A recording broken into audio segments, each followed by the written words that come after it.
show is over, and even though the set's being taken down, we'll still have those memories for years to come. And I'm just bummed they didn't call me about the wall, because I would have loved to have a piece of that. And it didn't. Why would they not offer that to begin with? And I guess someone told me recently that they were fans were coming and like getting what are those saws that do just to cut the jigsaw. It's like a jigsaw, I guess. Yeah. And they were cutting off parts of the wall and selling it. And I was like, I would have bought that, man. You could do that? Yeah. This is like the Roman Colosseum, right? Instead of like taking pieces of it, I'm slightly upset about this. I didn't know about that. So for anyone who if you haven't been to Sonoy, I apologize. You can still visit like Sonoy and the surrounding areas, because The Walking Dead was very much filmed in the real world. Like, you guys filmed all over Georgia. You probably ran out of locations to film in Georgia. And so Alexandria was this fortified, small community. It was like, what, I don't know, 3 or 4 square blocks maybe? And there's actually real life civilians like me and you that live in these townhomes. They're worth tons of money, but you know, one day you're having breakfast and outside you see Norman Reedus cutting up some zombies. I thought that was the wildest thing. My dream was to live in this you say that, but like town. I feel kind of bad for the people that live there, because like they have to. You're locked down all the time. Well, yeah, and from what I understand, like the deal that AMC made with the people who live there is, oh wow, Predator, that's awesome, nice. He's just ominously standing there. I just love it. You're just chilling there. Like that's one of my favorite movies of all time. I love it. That. But basically, AMC would pay your mortgage or your rent for the entirety of the time that we were there. In exchange, you can't say shit. Like you have to like ask the production. You have to call them and be like, "Can I go to the grocery store?" And they're like, "You can go to the grocery store in like an hour, but not right now because we can't have cars going through the set or whatever." Like it was actually pretty strict. So you might get kind of tired of living there. You're paying my mortgage, I'm good. Bread, water, Norman Reedus is outside slicing up zombies. No, I'm totally fine. Listen, there's a ton of things he's not allowed to talk about. I'm fully aware of this, you guys should be too. So everything I'm gonna say is gonna be worded in such a way that I'm trying not to get you in trouble with anybody at AMC. There's a number of spin-offs that have been announced this year especially, and they've already said, we're bringing back some favorites, we're bringing back characters from the original series, it just won't be called The Walking Dead. So, in a very carefully worded question, would you be interested in seeing Aaron's story extend in one of these spin-offs? I love how diplomatic you were. So I'm trying to be fair, bro. Yeah. Yeah, I would. I mean, assuming he doesn't die by the end of the show, which we're not allowed to say whether we live or die, of course. Right, We got right. eight more episodes to go, and then you'll know. But assuming he lives, yeah, I would absolutely love to see that. I think it's great that the show is kind of go this more like isolated way of storytelling, because my favorite season of the show was season 4. That was with the Grove, you know, the Look at the Flowers episode, and like sad as hell, but like arguably one of the best shows or best episodes of the entire show, you know. And I feel like when the show focuses on 1 or 2 or 3 characters at a time, you get to really know these people in a way that you couldn't do unless like the ensemble is wonderful, but when you have like 40 people on the screen together, it's tough to get to know everybody. So I like that they're doing these more like, oh, we're gonna focus on these 2 characters or this character, you know, this and that. So I would love it. I would be very much open to it if they wanted me to come back. Yeah. We would love that too, right? I also have to say, you're not allowed to say "Look at the flowers" out loud, because like my heart skipped a beat. It's such a triggering statement. It's tough. Okay, so yes, we do hope to see you, extend your story, and we could talk about some other things too, because I know Walking Dead is very off, hands off right now. You played a little-known villain in the MCU known as Red Skull. Any of you guys remember Red Skull? In a tiny movie. movie called Avengers Endgame, I think is what it was, right? Infinity War, Yeah. And just curious, what was that like when you got a call saying, we've been making these movies for 10 some odd years, we need you to come do this for us, for this huge event of a movie? If that happened, I would be able to answer that question, but it wasn't like that at all. They pushed you in a van, they blindfolded you, Like, "Ah." you woke up on the Disney line, and you're Yeah. like, Mickey? Yeah, it was kind of crazy because like season 8, we were filming season 8 of The Walking Dead. Towards the end of the season, this was around like end of October, I get a call from my manager and she asked if I did a Hugo Weaving impression, and I was like, what Hugo Weaving are we talking about? 'Cause Matrix, Lord of the Rings? Yeah, what I do you mean, need? he's obviously an Australian, but he's the master of accents, right? And production went back and they said, well, we can't really say what the role is, but it's a German Hugo Weaving. And I was like, it's like Red Skull? And they're like, well, we can't really say. I'm like, that's Red Skull. Light bulb. But yeah, but they didn't say what the project was. At the time, it was nicknamed Mary Lou. That was the nickname for the production. So just like throw the scent off entirely. So none of us had any idea what it was. And we finished season 8 of the show. I flew back from Atlanta to LA. I'm in the lift ride back to my house. And halfway there, the phone goes off and it's my manager again. She said, hey, you booked that Hugo Weaving voice match. And I was like, oh, cool. What is it again? She's like, I don't know, but they need you in Georgia. You're still in Atlanta, right? I'm like, no, I just got back to LA. She's like, oh, well, they need you there tomorrow. And I was like, what? So I told the driver, we went right back to the airport, got literally drove right back, booked the next flight out. On the ride back, I was like furiously on Travelocity trying to find a flight. Next flight out, I get there and I have to be on set at like 8 a.m. And that's when I realized what the production was. I had no idea. I get there and there's a trailer waiting for me with a motion capture suit, and I was like, wait, what is this? And then they come into a room that was about, size of this, and there's this whole crew of people waiting. The FBI, yes. The FBI, yeah. Well, that's another story. Oh God! Hey, What? no. But then I realized what it was, and I lost my mind, because that was my childhood, was Marvel and collecting Marvel books and Marvel comic book cards, and I used to draw Red Skull as a kid. Right, yeah. I used to draw Red Skull, I used to draw Wolverine, Omega Red, Mephisto, like all these characters that I love. I usually draw like characters that look like Ghost Rider, like anything that looked really creepy and like Skull and Death. I was really into that, so I was kind of a weird indoor kid growing up, I'm not gonna lie. But getting the chance to play this guy was, I still can't believe it. It was surreal, But Are you even thinking about because listen, you're an actor. I'm sure you have a routine, you have a process, you want to know details. You get none of that. It's like, all right, we're gonna say go and you're gonna read and that's it, right? That's what it sounds like. yeah, it was pretty nuts too, because I knew that I put it together that I was gonna be playing Red Skull, or that at least it was gonna be a version of him. But it wasn't until I got to set and I met the Russo brothers and I said, what are we thinking for this? Is this going to be like a straight voice match to what we saw in the first Avenger? And they're like, no. He's 80 years older. He's slightly dead. He's slightly dead. He can float now. He's like, yeah, he's kind of a slave to the Soul Stone, right? Like he's like broken. I mean, the guy, he's stripped of all ambition. He's just His whole humanity's gone. Yeah, totally.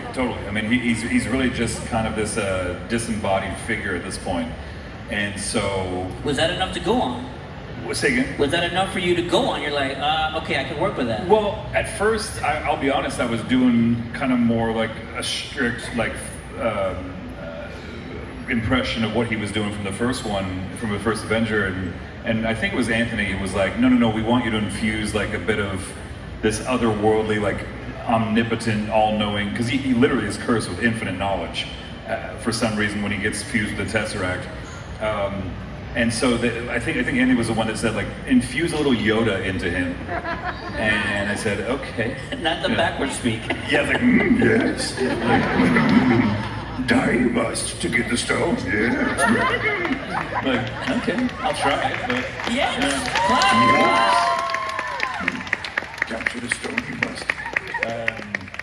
But I tried that, and then they were like, I think you're leaning too much into the Yoda, and I was like, okay, well, maybe I'm missing the point. They're like, he's just old and wizened, and he's like a broken man. I was like, got it. And then that's where you got, instead of like, the Captain America we see in the first Avenger, or the Red Skull in the first Avenger is like, there are no flags in the future, Captain. You know, it's like this very kind of high pitched. And then for Infinity War and Endgame, they were like, bring it really down and grounded, and he's broken. So became, you know, Thanos, son of Elias, Gamora, Data, Thanos. I am cursing all who travel here. You know, this kind of sad, broken old man. You know. Thank you. You're freaking me out, man. Sorry. Yeah. What's your name? What are your parents' names? I'll talk to you. I'm sure you know. Ted and Cindy. Ted, son of Ted and Cindy. 'Tis my curse to know all who travel here. You must fall off the edge of this stage to get the soul. No. Oh my God. That would be. I'd never forgive myself if you did that. Please don't do that. What happened? I just blacked out. All right. It's so funny how many people have blamed me for Gamora and Black Widow's death. They're like, you killed them. I was like, they literally. No. Black Widow killed herself, and Gamora was thrown off the edge by Thanos. All I said is, if you want the Soul Stone, you got to do this. That's not my fault. I'm sorry, but like. They made the choice. They didn't have to get it. Be mad at Thanos. I don't know. All right, I'm gonna get to questions, I promise. But I gotta know, and this is probably an easy question for you. Say Marvel calls Kevin Feige. He rings you up on the phone. He's a little less cryptic this time. He says, Ross, we're gonna do something. We need you. We got a multiverse thing going on, so you can play Red Skull from another multiverse. How fast are you saying yes? Yes. Oh yeah. I mean, getting to play Red Skull and Ultron now from What If and a few other projects like Multiverse of Madness. Multiverse of Madness, but also these. I did it for a few video games and for the cruise ship that just came out. I'm excited to check this out. It's called like Avengers Quantum Encounters, and I think there's one coming out of Houston. No, is Houston a port? No, it's Galveston? Galveston, thanks. Okay, so you looked into it, yeah. I mean, it looks amazing, and like you and your family have to collect Pym particles with Ant-Man and the Wasp and Captain Marvel and Miss Marvel and Falcon, and you fight against Ultron, and I've kind of taken over the ship. Basically, like, the ship is going haywire, which is probably going to freak out some people, because they're like, I don't know if I want the ship to feel like it's being taken over or sinking or anything, but apparently it's a lot of fun. I've met a few people that have been on it. It sounds awesome, so. Say less, I'm there. Yeah, go, that's okay, yeah. This is from Andrea. I think you're Andrea. I'm very good. As a retired teacher, Andrea, she's interested in knowing if you had a teacher or mentor or person who inspired you, I guess, to act, right? Or whatever. Who inspired you at a young age? It's funny, my mom was she's a retired teacher too. She taught third grade for a long time. Yeah, oh yeah. Where are my third grade teachers at? Yeah, oh nice. Third grade teachers! Cool. Yeah, oh nice. We got 3 in the audience, that's amazing. Wow, what are the odds? That's kind of crazy. She inspired me a lot, for sure, but I'd say I had a history teacher named Mr. Roberts, who was just the most passionate, incredible teacher I've ever had. And he really got us all excited about knowing more about the world and, you know, caring about the world. And I think that that's such a unique thing when you can have teachers who really care and instill that enthusiasm in their students. And there was I had a physics teacher who was like, he was kind of, we all think he used to work for the government. Well, he kind of did. God. He used to be like, he married like a Russian gal, and he had like super high classification. Like, the dude had seen some stuff, you just know it. And he was also an amazing, but as far as like theater teachers go, my teacher, Mr. Paris in high school, was just so into it. And he really got us all inspired to go after it. And I'm really grateful for all of them, yeah. So, thank you. Shout out to the teachers. Round of applause for the teachers of America. for what you've done. Seriously. I'm dropping everything here. Let's see here. Okay, so we kind of answered some of this. Okay, whoever wrote this question, you might have to help me out. It starts out with the words wood shop. Will there be a sequel? LOL. What is wood shop? There's not going to be a sequel to Woodshop, but yeah, I did this movie in Colorado back in 2008, 2009, I want to say, which was fun because I'm from Colorado and I love getting a chance to do some this was my first big indie back when I was living there, and Jesse Ventura, Jesse the Body Ventura. Jesse! Not to be confused with Jesse the Mind Ventura. Yeah. He was the star of it, and that dude was awesome. He was so much fun, and I see a Predator guy, of course, back here. He had the coolest stories about Predator, and apparently, I don't know if a lot of you guys know this, but the first Predator was actually Jean-Claude Van Damme. Yeah. And he was wearing, it was a vastly different outfit. It was a completely different outfit initially. And I guess because he didn't get along with Joel Silver and there was some other issues, and for some reason they really wanted him to be able to do backflips and martial arts, which makes no sense because why would an alien, especially with all those cool gadgets, need to know martial arts? Ridiculous. But that's what they thought for the character. And then eventually they ended up replacing him with that guy named Kevin. What was it? Thank you, Kevin Peter Hall. Exactly. Yeah. And then he crushed it. He was just, literally, the dude was just perfect. So, but he had all these really cool stories about working with Schwarzenegger, and every chance we got to listen to him talk about the old days of making movies in the 80s just sounded so fun and reckless and ridiculous. The 80s was the golden era for making movies, you could just get away with so much, you could blow up stuff, and it was just wild. The stories were incredible, Put actors in harm's way all the time. Yeah. It was just wild, Those guys, all of those guys, Shane Black, Schwarzenegger, Carl Weathers, Bill Duke. They were all in the real jungle, doing all their stunts themselves. It's pretty amazing. That is amazing. Yeah. Okay, so that last question goes on, and I'm being a fair moderator by asking it. Red Skull, can I trade my girlfriend for Black Widow? There you go. I don't even want to touch that one. I'm reading the cards, but it's up to y'all to make it good or not. You guys are going to get in trouble tonight. There's going to be a fight. I don't want to be a part of any of that. Yeah. Next question comes from the Hutchinsons. Make some noise, Hutchinsons. Yeah. Is this your first time visiting Texas? If so, what is your favorite thing about Texas? This is my probably 50th or 60th time visiting Texas. I love San Antonio. I haven't been here for probably 4 years, but I love it here. It feels like the Venice of America, I've never been to Venice, but I imagine it's kind of like that. Just canals everywhere, and just what's that? Clearly, yeah. Yeah. It's nice. It's a great layout. 7th biggest city in America too. So that's cool. You guys must be doing something right. There was also this dope. What's it called? I'm trying to remember the name of the restaurant, but it's where I first got turned on to mezcal because it's 5 years ago, and I never had mezcal in my life. And I went to this one restaurant, and someone recommended I try it, and I was like, "This is the best drink I've ever had," and that's why I drink now almost exclusively. So. I wish that and whiskey but mezcal, I like it a lot. We need to hunt that down, actually. Yeah. I'm curious on what it is. Oh yeah, I'll try to look it up on my phone later. Yeah. But, there you go. Yeah. Let's see. There's a video clip of you doing impressions of celebrities. There's a million of those. How long did it take you to master, impressions? P.S. My husband says Christopher Walken impression is the best one. When did you know you could do impressions? I assume at a very young age. I don't think I had very accurate impressions younger because I hadn't gone through puberty.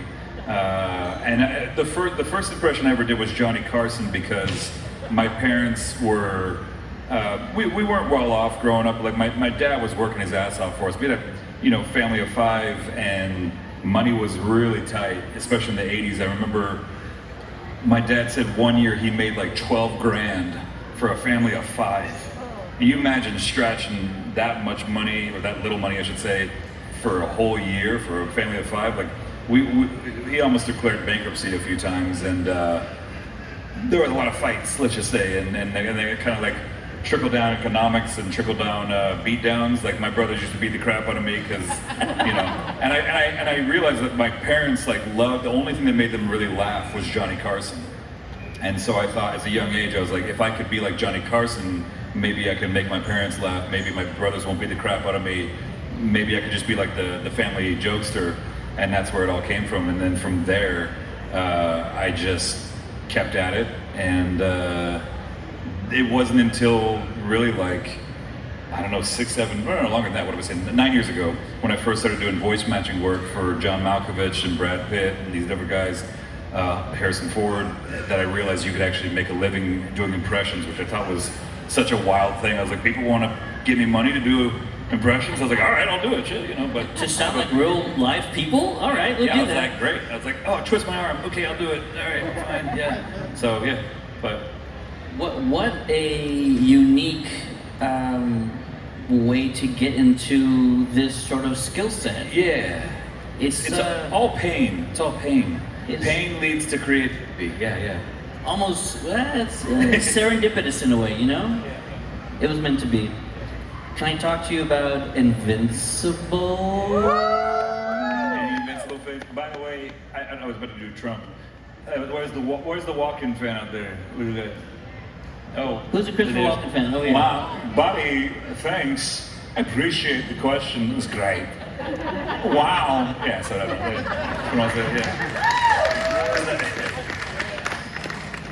Mine's horrible. I'm not gonna even try to do it. Let's talk about Invincible. Season 1 was epic. Yeah. Season 2 is just around the corner, so they're being they're hiding it, right? I mean, it's a long corner. Yeah, we know it's next year. Yeah. I've heard everything from early 2023 to summer 2023. I'm not going to ask you to tell us because you probably don't want to get in trouble. I don't know actually, but also yeah. There you go. I heard spring next year, but maybe summer as well. Yeah. So, there you go. But they don't really know. So you have a audience question. What, if anything, is next for the Immortal and Invincible? I asked, but like, you can't tell us everything. So what would you like to see for the Immortal next? Well, the nice thing about a guy named Immortal is that as long as you keep putting him back together, he's good to go. Like that's kind of the neat thing. I love that the Mahler brother, the Mahler twins, kind of reattach him, and then immediately he's just right after. Oh God. I hope it's not a spoiler. For those of you who haven't seen it, you gotta go watch it. You had time, if you're folks. fans of The Boys, it's like it's a more messed up version of The Boys, but animated. That's what I would say. And it's also on Amazon. And it's a twisted ass show. I mean, it's the same guy who created Walking Dead, Robert Kirkman. Kirkman's great. He's a twisted man. I love his brain so much. But I actually have said this before, but we just finished season 2. We're about to start season 3, and I think it's actually more messed up than season 1, if that's even possible. So, I mean, that subway scene, right? Come on, that was like, dude, are you kidding me with that? Like, I've never seen anything so messed up in my life, Yeah. So basically, prepare yourselves. Yeah. It's gonna be a bumpy ride. It's gonna be, yeah. I'm hoping you say yes to this. Did you get to record the voice alongside J.K. Simmons for the big battle with Omni-Man? No, because we were recording during a lot of COVID. No kidding, okay. And they were doing it separately, and I was fortunate enough to, he had recorded his stuff before me, which was great, because then I got to see what he had done. You get to work off of him. Yeah. Sing it. You get to like work off of him. Yeah, and it was very helpful for that whole fight sequence. I don't want to say too much in case you guys haven't seen it, but like... I feel like they had time. Are you had Ross? You had time, had like guys. a year and a half to watch it, but I just want to be mindful of people who haven't had a chance to see it. If you haven't seen Invincible, I'm telling you, just watch the first episode. If you don't like it after that, it's not for you. But if you're not hooked by that first episode, I don't know. I mean, like that to me is one of the best shows on TV right now, so... I honestly would say, no matter what he could tell you, like, you're not prepared for what you're gonna watch if you have not seen Invincible. If you thought like, Game of Thrones was like gut punching and like an emotional drama and everything. No, Invincible takes that to a whole nother level. And so to hear that it might be even worse going further, I might not watch it. Game of Thrones is like Mr. Rogers' Neighborhood compared to the Invincible. Like, it's crazy. You know? Shots fired. Like it's yeah. Take that. Let's see here. I really wish you could record alongside JK. Well, you've been a voice actor for such a long time. You've seen the pandemic, and you've been working throughout the pandemic. How has it really transformed the voice acting industry? Oh, it's completely transformed it because, like you were rightfully assuming, you know, a lot of times you're recording with all the people in the room, and now it's not like that at all. Basically, they have everything kind of anesthetized. You're literally not even in the same room as the engineer, so you're put off in a sound booth. A lot of times, sometimes you're recording at home. I have a sound booth at home that I just record from, and it's a very isolating way to record. I don't like it actually. I mean, I really do prefer working with everybody in an ensemble, but it is what it is, you know. And I don't think we're going to go back to normal anytime soon, at least in that regard. Yeah. So there's pros and cons. You get to record in the comfort of your own home. I get to record my boxer shorts, and that's pretty neat. Like I'm like, oh yeah, this is nice. There's something about working in your boxer shorts and you're in like a t-shirt that just feels so liberating because no one can see you unless you're on Zoom or whatever, I suppose. But most of the time you're not on Zoom, so you're just like, I'm in my underwear. I get to work in my underwear. This is awesome, you know. You're giving away my secrets. Yeah. Sorry. Yeah. What is neat? Yeah. So there are pros and cons. You get to be comfortable, but as an actor, you want to feed off something. You want to feed off the energy. So there's some things you enjoy and there's some things you don't enjoy. And you think this is just going to be the way it is because studios found out this is just much easier? Wow. Yeah, I think that's it. It's about kind of making sure everyone's safe and healthy, but also they're finding that it's a much easier thing to do logistically because you're not trying to get everybody booked in the room at the same time, which is damn near impossible on Invincible because half of Hollywood is in that show, and getting all those people in the same room ain't gonna happen, you know. So, you know. Absolutely. Yeah. This is going back to The Walking Dead. Oh, cool. This is a good one. If you had to pick one cast mate from The Walking Dead to survive the apocalypse with, this is tough. And if people are recording, you might get in trouble. Who would it be? Oh, I think Abraham. Yeah? I mean, Abraham got killed in a very awful way, but I think Abraham was one of the best fighters in the show. I mean, he's the only one with actual military experience. Well, I guess Rosita did too. Or was Rosita military? I think she had military experience. She seemed like it. Yeah. But, you know, he was a badass. He was an absolute badass, and I feel like he could have taken down just about anybody. So that's who I would have chosen. Fair enough. Okay, so I apologize. These have sort of already been answered. And then question 2, what are the odds of Rick Grimes returning to The Walking Dead? You might have missed the announcement, but Rick is getting his own show as opposed to the movies they announced years ago. Rick's getting his own show, and Denai Gudia is coming along for the ride. So the Rick and Michonne series will be in production most likely very soon. So Joel, be excited, bro. And I'm gonna play a talking dog in the show. It's gonna be great. His name is Snarfy. It's gonna be hilarious. You guys are gonna like it. We're taking the show in a new direction. I think you're really gonna dig it. Yeah. It's gonna be good. Yeah. So this one's also been somewhat answered. What is the future of The Walking Dead, and what is your role there? Again, you won't say exactly how much you're involved, but you mentioned you would love to be a part of it. I just told you I'm playing Snarfy the talking dog. What are you talking about? Talking dog. Let's see here. Has your Walking Dead role changed your lifestyle habits? Compared to other roles you have had, or has it just been another role? No, I've totally adopted the way of living in the apocalypse. I don't shower anymore. I grow my own crops. I don't shave, as you can see. It's great. It's great, man. It's really good.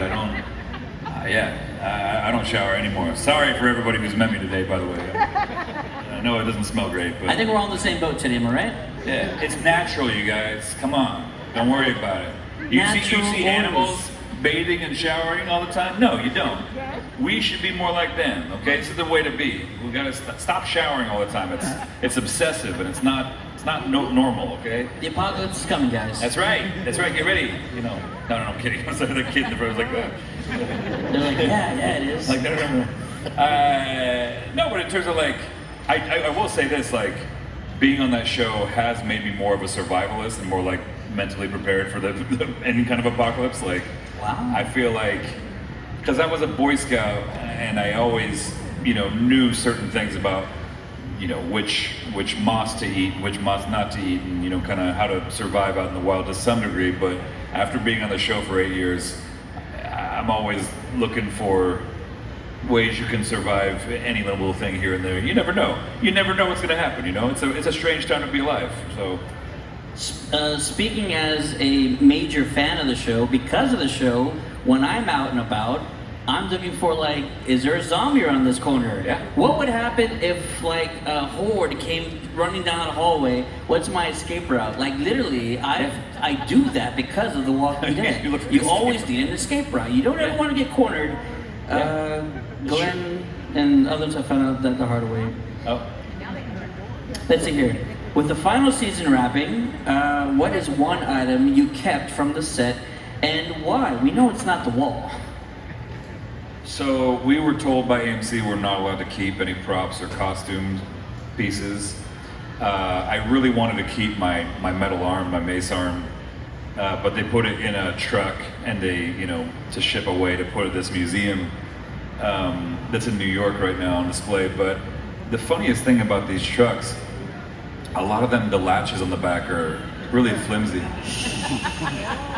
and a bunch of stuff just fell off of one of these trucks one day, And I saw my arm in the middle of the road and I thought, well shit, I'm not gonna it would be a sin to just leave it there, right?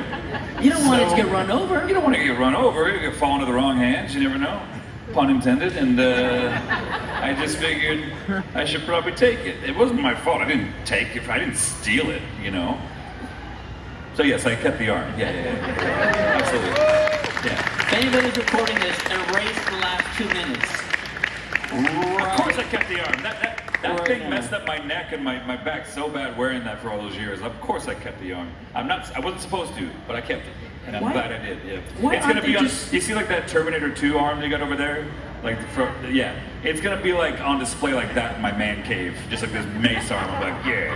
Lights shining down on Yeah, it. man. And Hell yeah. some zombie arms like reaching up around it. Yeah. It'd be Music dope. playing in the background. Is that from the show? I think so. Yeah. It was one of the. Let's see. Do you guys want to do anybody want to come up to the mics with questions or? Yeah, people who You have wanna do it? questions. Yeah. Please, Yes. please, yeah. Go for it. Oh, Make sure you get really close to it so we can hear you. wait. Hello. Hello. Point it down a little bit. There you go. Well, we were gonna take pictures with you tomorrow, but I figured I'd ask this question. So, as a actor, as someone who goes deep into the role and think when they give you the breakdown of the character, do they ever ask you to give your input in the character as well? No, not especially for something that's based on the comic books. There was already this pre-existing world, and I actually asked Scott Gimple, our old showrunner, how much he wanted me to, borrow from that comic book, because obviously I think all actors want to make a character their own, but Scott was actually very cool about it. He said, I want you to do whatever you feel best for the character, but Robert's already laid out this incredible blueprint for all these characters. So he said, beg, borrow, and steal as much as you want from that character, and make it your own ultimately. But I thought that was nice to have that kind of freedom, because initially I really wanted to make Aaron Southern, and I was surprised there weren't more Southern accents on a show that's set in the South. Kind of blew me away that there weren't more people talking with a drawl, and I was like, that seems odd. I really wanted him to be Southern, but he was like, nah, we just kind of like your natural voice. Like, damn it. But I try to do a little bit here and there, like kind of infuse a little bit, but ultimately it's not, we don't have as much control as you would like, so. And then just one quick question. Also, as someone who has a passion for acting, is there any advice that you can give actors who are going into auditions? Yeah. Just going into auditions? I'd say be prepared for rejection and don't take it personally. I think that was the best lesson I learned over 15, 20 years of auditioning over and over again and getting rejected or not getting any sort of feedback. And what I learned is 95% of the job is rejection, 95% of the job is being turned down. And if you take it personally, you're gonna have a really short time in that industry. But if you separate the fact of, they might be looking for a different look or a different ethnicity or a different gender even or whatever, you cannot take it personally. And you just gotta go in there, do your best job. If you mess up, it's okay. Like I've lost some jobs that I know I messed up because I fubbed a line or messed up here and there. And there's sometimes that you give your best work, like really good work, and you didn't get a call back or you didn't get any sort of good feedback. I'm like, man, what happened? It has nothing to do with you oftentimes. It's just luck of the draw sometimes. Who knows who? They wanted a person who looks like this. You can never take it personally, but like, it's a numbers game, right? So as long as you keep getting your stuff out there, you will eventually get there. You just have to realize that the right role is waiting for you. You just have to be patient. Yeah, and Well good luck said. to you. Good luck to you. Seriously, yeah. Thank you for your question. All right, Batman. Yeah. So there's a lot of theories about this Oh, topic. can you come a little closer to the mic? Sorry. Yeah. Get close to the mic, yeah. It's Right, so there's been a lot of theories about this topic, but how do you think Captain America and Red Skull's reunion was like? Man, that's a great question. So I've been pitching this to the Marvel people for a few years now, but I think there should be a Captain America miniseries that's like 7 or 8 episodes long. They put it on Disney Plus. And the first episode is like Iron Man and Cap and probably Ant-Man going over exactly what he needs to do to get all these stones returned and everything. And you know it's gonna be awkward as hell between him and Red Skull, like, especially for Cap, because Red Skull, he doesn't care anymore. He's devoid of ambition, he's devoid of life. He doesn't have any ego anymore. But I think when Cap sees Red Skull, he's gonna be like ready to fight. And then Red Skull will just float around and be like, dude, there's nothing between us anymore, it's fine. But my thing is, how does he get, what is it, Natalie Portman's character name? Jane, thank you. So when Raccoon extracts the ether from her, does Cap like put it back like a syringe back in? Like, how does he do that? How does he get the Tesseract is so infused with? There's so many questions I have, and I want them answered. So I think it's an 8-part miniseries where Cap is returning all the stones would be fascinating. I don't know if Chris would be up for it, but that would be really cool. I think. Yeah. Ross, Great question. you big nerd. Say again? You big nerd. You think about all these things that we think about too. I do, man. I think about this. What's one of the first things I thought of when I saw Endgame? I was like, how would he do that? Like, and obviously we see it so quick. Like he hops in the machine and then all of a sudden he's an old man by the bench. But like, how did he do that? Like, what did he do? Yeah. The world may never know. How you Hello doing? again. Hi. So just jumping off of that point, I personally think Red Skull thinks he's not going to care when Captain America comes dropping off. That might be the one thing that just inspires his gusto to get him. Oh, I didn't quite catch that. What was that again? I think seeing Steve again would be the one thing that would get him to care again. Oh, yeah, like yeah. He I thinks can see that. I'm over that life. Except that one guy. Except that He's one like, guy I see you. who set me up in a Vormir 80 years ago. Yeah, you're right. He might be pretty pissed off. That's You're the right. one You're thing right. that wakes him up. But Yeah. my question was, so to get the Soul Stone, you have to sacrifice something that you love the most.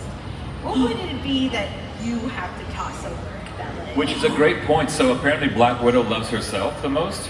Narcissist, am I right? I mean, that's just kind of, I think about that a lot. It's like, okay, that's a little stuck up. I'm just saying, she's pretty into herself. Yeah, man, it's an interesting thing to think about because I think Red Skull he wants world domination more than anything. I don't think he loves anything except for power. So I wonder how he could.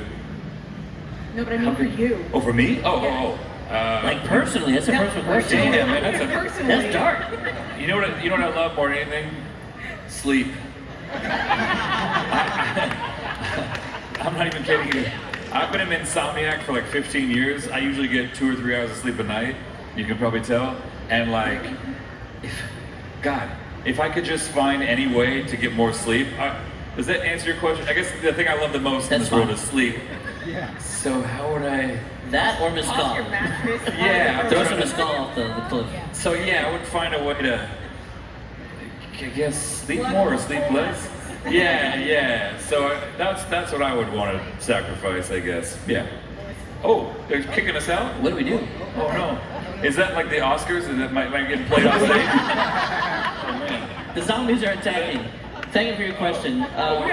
Ross has got to run, so this has got to be very quick. I thought it was at 5:50, isn't it? Very quick. Oh, okay. Second. What's that? McConaughey.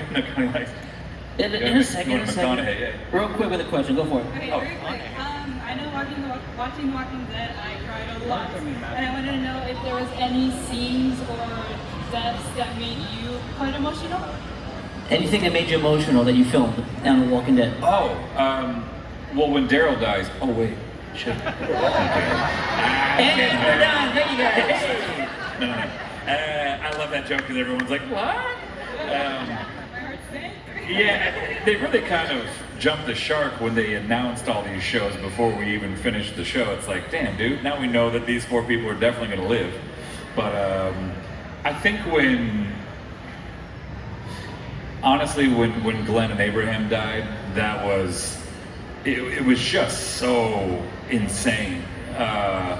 Seeing these guys, and we were all like in it for like 2 weeks straight on our knees in the freezing cold, crying over and over and over again, and to summon that much sadness and really try to cry believable tears, it takes it out of you, you know, it really does.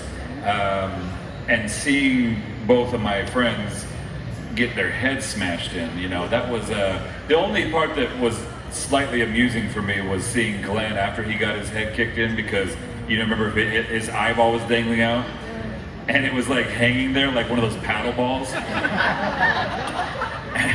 And I was like, what's next for you? And he goes, well, I'm thinking about doing this one thing after this and I might do that. And I was like, please stop moving your head, it's so disgusting. Like, that was pretty funny. But other than that, it was terrifying. The whole thing was gross and terrifying. But the paddleball eye, that was pretty funny. Yeah. So those 2 deaths, I would say. And then Daryl, of course. Yeah. Thank you so much. Thank you. Kenobi, you got 5 seconds. No, it's fine. We have time. This is Obi-Wan Kenobi, of course. Yes, we have time for Obi-Wan. Yes. My goodness. Where is your Padawan? Where is he? You're the Padawan. Oh my! Of course, you're doing the Phantom Menace. Yes, of course. Raise the mic for us, and Oh yes. there you go. Where's Qui-Gon, for God's sake? He's dead. What? Did you avenge him? Please tell me you avenged him. No, I sort of looked in the desert. Oh my God. He's back. He's back. Oh, lovely. Yes, good. Yeah. Oh, he did come back. You're right. Yeah. So my question is, in The Walking Dead. Get much closer. Get closer. In The Walking Dead, for your replacement hand, what weapon would you love to use? Ooh, if I could choose something other than the mace Even if hand, they say no, what weapon would you just love to use? I want something ridiculous like a plunger. You know? Like I would just like to plunge someone's face to death. Like the pressure of it like actually makes their head cave in or something. You know what I mean? Because the zombie skulls after time, as Greg Nicotero pointed out, like they really do start to fall apart. And the mass of it all really becomes quite squishy and everything. So if you could just plunge his face to death, that'd be amazing. You know? I think that'd be neat to see, but that would be what I would want to see. Also a lightsaber would be cool. I'd like a lightsaber, yeah. If that could exist. And an egg beater. For some reason, like having an egg beater, just like Through the faces. you know, like, and it would be the slowest, most ridiculous death ever. Like, please stop! No, that's my nose. Yeah, that's how I want to kill people from now on. Yeah. Thank you for your question. Thank you. San Antonio, make some noise for Ross. You can catch him in the autograph area. We're going to be signing, taking photos. He's got a new leg